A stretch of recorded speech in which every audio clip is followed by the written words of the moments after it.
Fans, this is Aztec 101 in the ring, and I wanted to follow through with a video that I had asked, you know, pretty much an opinion on who is a better pound for pound fighter between Guillermo Rigondeaux and Chocolatito Gonzalez. Pretty much just opinion based, um, which is, in my opinion, all that the pound for pound list is, but or not in my opinion. But that's just what it is. Um, Seems like I got, pretty much a really straightforward answer from all the commentators, and it seemed as though a lot of what is putting Chocolatito Gonzalez up there within the rankings seems to be his performances against other champions, something that Rigondeaux lacked. The fact is that Rigondeaux's been dropped. He's been dropped a few times already. He doesn't have an extensive professional career, and I think what keeps him on the pound for pound list is his amateur pedigree, which is strong. It's a definitely an impressive record, and if he didn't, I think it was during the 2012 or 2008. I think it was the Pan American Games. That's when he defected to Mexico with Erislandy Lara, and he didn't make it to one of those fights. So, his record probably would have another gold medal on there, assuming that he got past Carlos Cuantas, who is now, I think he's a WBA champion.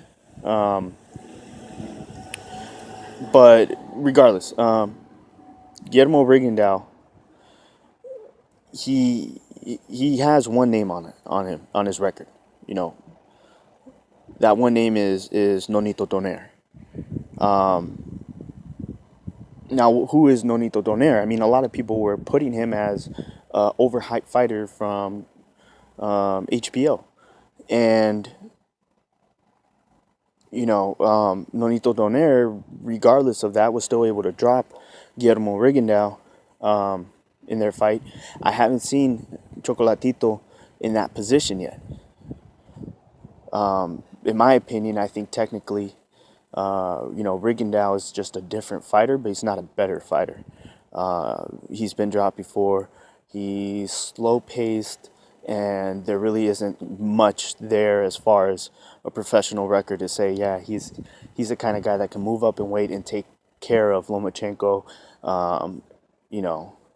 Mares, and he could be Mares if they were in the same weight division.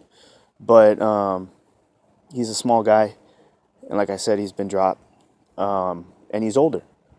So today, pound for pound, Chocolatito, I think, is to me, a more dominant fighter. He is. I'd rather go 12 rounds with Rigondeaux, than go 3 rounds with Chocolatito and get knocked out. But again, it's all opinion. I mean, it's one of those things where it doesn't affect anything.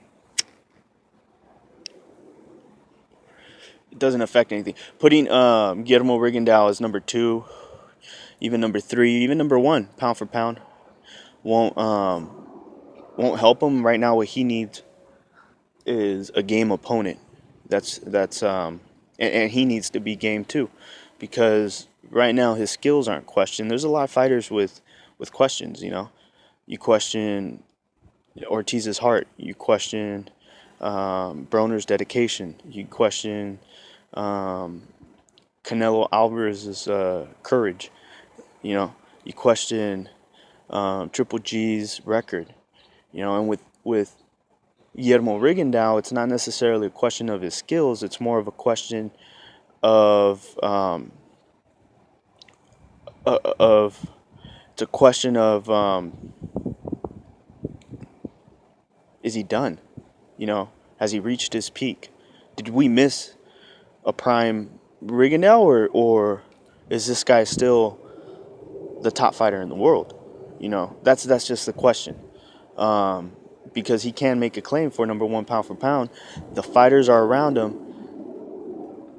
It seems like the number one excuse for not fighting Rigondeaux is the fact that he's not entertaining. So, knock out a couple bums. Put on an entertaining show. Do that for a year. By 2017, it'll be different sitting down at the negotiating table. So, that's the only way to fix that.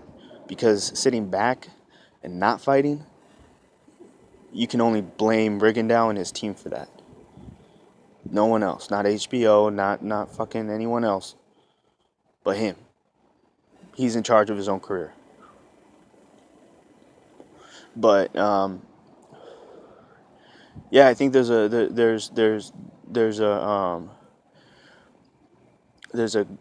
good argument for both fighters. Personally, I just see that Chocolatito Gonzalez is more dominant overall by far. But this is Aztec 101 in the ring, and I'm out.